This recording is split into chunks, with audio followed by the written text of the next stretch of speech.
So we did Prancing Queens. And you had to go. I had to go. But that's okay. Let's see. Not. Should have been Pearl. Honestly, it was such a relief to go the second time. I was ready to go. So the episode opens with you guys getting to do puppets.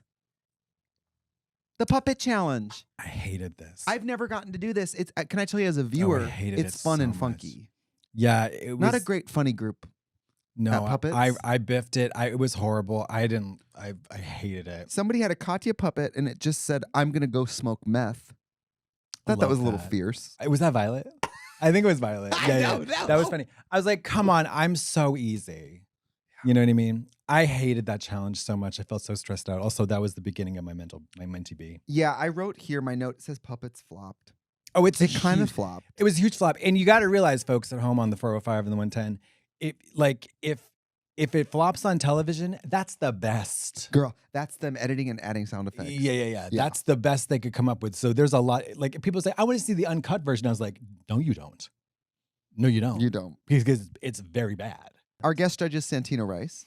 I've never met Santino Rice. Do you have any first impression or memory of him? No, I mean the only like you guys did a walkthrough, right? No. Didn't he do a walkthrough in the workroom? He did. You were there. I don't remember that. Maybe you'd already given up. Yes. So I had a panic attack. I had a panic attack in the workroom, which thank God they did not. You know, the producer that was talking to me outside was so supportive, such a wonderful person, and yeah. And I remember Pearl. My story producer was Gail King. Mine was Oprah Winfrey. That's so crazy. Mine was Mayim Bialik, and she was breastfeeding her teenager. I've never met Santino Rice, and I kind of forgot that he was on Drag Race for all those years. Yeah, because I never really cared for him. Certainly didn't care for him in this episode. Well, no, I mean, I looked. It was a Project Runway star, right? I'd never really seen Project Runway. Star? Wasn't he a breakout star from that? Yeah, he did not win it, though. I just had a memory unlock. But I remember walking to go get out of drag, and I walked by an open like storage area, and it was like ceiling to floor stocked with Hello Kitty merchandise. And I remember being like, I wonder if that's for the next challenge. What's it going to be about? And then a year later when I watched it, I was so jealous. Yeah. That you guys got to do this Hello Kitty shit. And I would have loved to meet Hello Kitty. Yeah, I didn't care for her that much. She doesn't talk. It's true. Yeah, it was like I hated that challenge. You did? Oh, yeah. It showed. Yeah, I mean, I like, well, it's so, first of all, I was so deliriously unraveling having a mentee B, as evidenced by my outfit and the styling choices. Because I was gone. You're rock. Yes. I felt like, if the best I felt like Sandra Bullock in space with no oxygen. Right. You know what I mean? If the best drag queen here went home, what is this competition really about? Right. It's bullshit. It's garbage. It's bullshit. There were two challenges. It was a ball, a relatively easy ball with Drag Race standards, I would say. Relatively easy ball. From this table of Hello Kitty crap, make an outfit. And then also you get this head. Hello Kitty head. You make a Hello Kitty character who has a backstory. Then you record a voiceover. And then you present the character, and then you present your outfit on the runway. But they didn't say the character at first. So first you guys are working on your outfits. Oh, and then RuPaul goes, by the way. Yeah. And then RuPaul brings in all these mascot heads. And you guys are like, now what? Now what? Which ironically, skipping ahead, it was the better part of your challenge was the character. It was the only good part of my challenge. How did you come up with it? Well, I brought the dress from home. Thank you very much. Oh, I love that multicolor houndstooth fabric. Love it so much. I wear the shit out of that at Jacques. I made it into a dress. And then I just thought, how funny would it be if it was like, if she was communist rather than capitalist? Well, you're skipping over a lot. The teeth. Oh, yeah. I mean, like. How'd you come up with the tiny yellow teeth? It was the Soviet Union. And they have yellow teeth? Sometimes. Oh. Well, I just wanted her to be like a smoker. She had a cigarette too. They didn't like it. They didn't like it. They didn't like it. The judges? No, the Hello Kitty people. Oh. No, they didn't like it. They thought I was making a mockery of their precious product. Well, I don't think so. Because they give Kelly Hitty. Hello Hitty. They give her an option to say, would you be friends with? And she says no to Pearl, the slutty one. Mm-hmm. She says no to yours. I think she says yes to the cow. So at least they're giving the character an opportunity to distance themselves from the creation of the thing. I hated all the other characters. I think Pearls was fun. Which Pearls was bra and panties with a fur coat with like a hair flip Pearls and a big was smile. Fun. Pearls was fun. And she's like hair flipping. Pearls the cow I didn't care for. Who was the cow? I think Ginger made a cow. What was Violet's was? Violet's was cute. It was a little beret. That episode experience, recording that little thing at the end of the day in the little booth, was the only fun. That was the only saving grace. I was truly having a mentee be. It was not fun. At what point did this freak out start and why? It started when we grabbed the materials from the table. And when I'm making something, I need to think about stuff. I'm not good in a rush. I'm not good in a pinch. I don't work well under pressure when I'm on camera. Right. You know what I mean? Like if I'm procrastinating, that's a different thing. I'm in my own house. But like, I want to Google stuff. I want to look up Marc Jacobs, 1996. You know what I mean? I want to look at references. I want to like do some research. Right. You don't have access to any of that stuff. And I don't have a library of fashion in my head. Also, none of the shit to me seemed like usable. I was like, this wasn't a lot sucks. of toys. It was like toys and baubles, pillows. Crap. Yeah, crap. And I'm not actually that, I'm not a really creative, fashion-wise, I'm not a creative person like that. I make 3 outfits. So, and I just wanted to go home. I hadn't been to a AA meeting in 6 weeks. That was like very difficult. Not to like boo-hoo myself, but at that point I was like an hour sober, year and a half sober for the first time. So that was tough.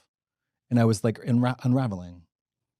And so, because watching it, like I had a panic attack and ugly cried outside. I was watching it with people who'd never seen it, and their reaction was, is she giving up? They said that early in the episode. It was 100%. like, is she giving up? Yeah. Their perception was, you just are kind of choosing to not fight at this point. Oh, yeah. 100%. Accepting death. Laying down in a 6-inch puddle and wanting to drown. Mm-hmm. Yeah. Because you were actively probably the best sewer there, which is confusing. The irony is that I took a relatively non-stretch felt fabric and made a skin-tight catsuit out of it. Why? Because I know how to make a catsuit. Right. And the point is that the garment did not look good, but the garment fit perfectly. I actually think Ginger pulled it out for her skill set. Sure. That was the best thing she's probably ever made on Drag Race. Yeah. I think she just took a course and glued shit to it, which is she looked fine. Valid. Yeah. Kenny looked a fucking mess. What was with Kennedy's She look? can't sew. The mask? She can't sew and she can't. Her taste level with that kind of stuff was like, she didn't have a mentee B, but she just is not. The mask? She's crazy. She mutilated all those Hello Kitties and put the bows, glued the bows She on. loves to glue shit to her face. I thought Pearls was so cute. It's so adorable. I thought it was so funny. I think this is her worst look of the season. Well, yeah, I mean, it's not going to get Fashion Week recognition, but it's like she wiggled down in a little Didn't even fit her. Yeah, that's true, I guess. I mean, it's a tube. It's so funny, though. I guess. I mean, Violet literally she opened her butt cheeks. Girl! And she sprayed the whole studio. Mary, it took 6 weeks to all you little faggots. I actually think they had to burn that studio down because there was so much ass blown in that studio from her hole. And by the way, confidence. Her just going, I have an idea. I'm going to make a head cage. Oh, let's go mod with it. I mean, she fucking made a bustier, I think. She had like, okay, do. Here we go. So then it's the lip sync. Were you surprised to be in the bottom? Does the bear shit in the woods? Is the Pope Catholic? I think it's interesting that you think your outfit was worse than Pearl's. Are you not? It's the styling. The styling is... The hair was really fucked. Why did you do that? Pearls? Why did you do that? Mary, why does a crazy woman... why did that woman sashay with her own shit in downtown when we had it at the restaurant? Why? We don't ask why. That was during the finale. It was just when. If you had different hair and different styling and you did not present it like it sucked, I don't necessarily think you would have been in the bottom. You were broadcasting Send Me Home Now. Yeah. I think, well, I mean... We're asking for death. Yes, because they didn't air this, but I told RuPaul to send me home.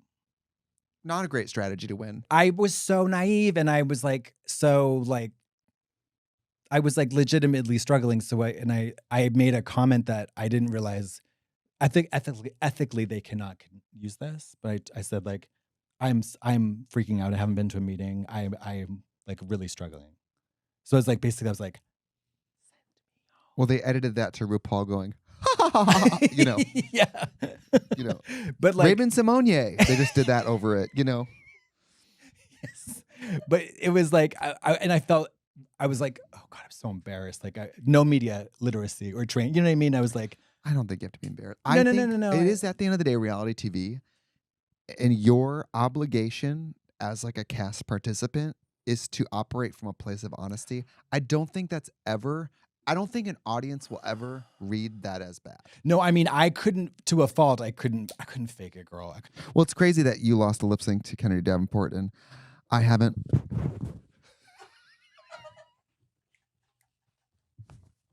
Also, you were Gladys with cutting that hair off. So what about it? What about it? Did you? Kennedy, easy. Next. Easy. Loser. Ooh. Whoa. I wish. It's funny that the only time I've ever won a lip sync was to one of the best lip syncers. I know, on that's Drag right. Race. Kennedy and I are bonded for life, and I had Thanksgiving really at her love house once. It was so lovely. She's one of the best people. That is a fucking good drag queen. This is your favorite sister from season 7, Kennedy Davenport. Ooh, shut up. The best part of season 7 is Katya coming up to me and saying, if I could sit in the audience and watch you lip sync this song by yourself, I would do it. I died. And I also like the fact that Trixie got the opportunity to come back and fight for the crown. No shade, it's the truth. But I'm glad that we had the opportunity to experience season 7 together. We are the divas of season 7, honey. And can't nobody take that away from us. Is she in a food I court? love y'all. Do you hear all that talking? She's I was like, she's at Chipotle. she's in the middle of a keynote speech. Can we skip the finale? Is that horrible? Yeah, no, yeah. Okay, so it's Born Naked. They do this. I don't even remember what happens. Oh no, let's just skip that whole thing. Who cares? We're doing this season from our point of view. I don't remember what happens. I don't either. But what I'm talking about is the actual live finale. But what happens during Born Naked? They do that song Born Naked. Is it just a music video challenge? Yeah. Oh, and then they have like, I think, a best drag final I deserve to win Yes. speech. So we can go down those looks. Violet goes a very unconventional route. She wears like a top hat and pants. Very. Oh, I remember that. Yeah, and I think that her from a collective like all considered point of view, like as like a collection of looks, the whole season, it made sense. I didn't care for it personally, in and of itself, but I felt like there was logic there that I understood. It was an interesting choice. I remember loving Pearl's look. That like it's like I think a nude bustier with the big hair. Another nude. I think it was like she a gown. looked gorgeous. I love that fucking huge look. hair, beautiful. She looked awesome. Ginger looked lovely in that white. Yeah, she really did. And Kennedy, I believe, did like a true like pageant special at the end. Was she in a rainbow something? Oh, she was in that rainbow dress. Yeah, everybody looked great. They did. So there's the crowning event, which is basically the viewing party for the finale, right? Mm-hmm. Pretty much. Yeah. And the top 6 performs. And I had just technically been top 6 because of Fame. So it really should have been her. Because I came back. I don't think we wanted Fame. But she to lived in perform. New York. Who cares? Like, but she's everybody. But I knows remember her. Violet was getting crowned, right? And hosted by Bianca By Del Rio. Bianca, yeah. Violet was getting crowned on stage, and then she did a number where she got in that. I think it's Ariel's, but it's a loop. A lyra. Lyra. She gets on that, and she's up in the air spinning. I had already gotten out of drag, and I was in the back of the hall with a card table selling T-shirts with my face on it while she was up on the loop, making bank.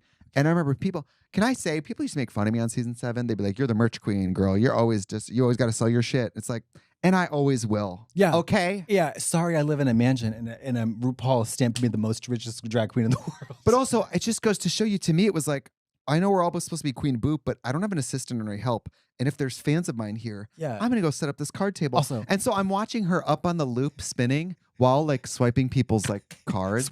You're doing your Stripe payments. Yeah. They're like buying the shirts for me. And I'm like, look, she won. You're cool. stealing more cash. Right. No, but I mean, like, girl, they ain't no nonprofit. Thank you. I remember people just being like, girl, you're like, you always got your merch. You're always trying to sell something. I'm like, as we all should. Yeah. And you're wearing it. So shut up. I remember at the time being like, what do you mean, Kasha Davis, you don't sell shot glasses? Right. The night the lights went out in New York City. Oh, yes. Girl, do you want to tell it? I don't want to tell it. There's a legend. There's now gather around, children. There's a legend, and whether it is Did true, you know this story? the veracity of this story is irrelevant. Okay, like campfire tales. I feel like you're the little kid at the start of Weapons, being like, yeah, there's it all a story in happened our town. 2:17 a.m.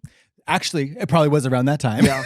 So New York City, the live Voss event where we all perform, and the winner is crowned live by Bianca Del Rio, which we just talked about. And there's a red carpet event. Do you remember what you wore to the red carpet? I do. I loved it, and I don't remember what it was. There's this picture of me, you, and Bianca together. You and her are talking, and I'm in a Barbie rollerblading outfit.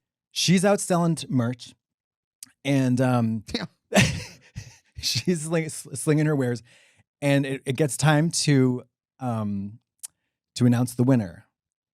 And what happens? The electricity in the building goes off.